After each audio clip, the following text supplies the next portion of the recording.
Ekitongole ekivunaanyizibwa kulungamya emikutu gy'amawulire nga kikulembeddwamu Ibrahim Bosa kiriko okulabula kwe kikoze eri abantu abamenya amateeka agakwata ku by'empuliziganya.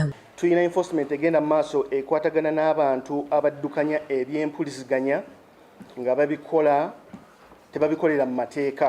Ono agamba nti waliwo emisango egisoba 30 egiri mu kunoonyerezebwako nga gyekuusa ku bantu abaddukanya ebizindaalo n'amarediyo mu bitundu okuli Mubende, Masaka, Luweero, Kampala n'ebirala.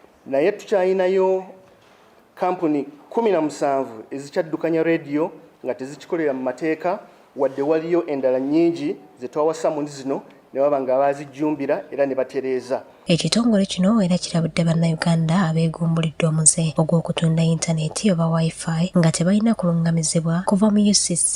Ku bizindaalo ebibamazeeko emirembe mu bifo byabwe era kuno kwe tutandikidde, naye ng'ebizindaalo byonna bye tugenda okusanga ng'ekikwekweto kino kitambula era nabyo tujja kubiyisa mu ngeri y'emu nga tubiggyayo nga tubidistroyinga.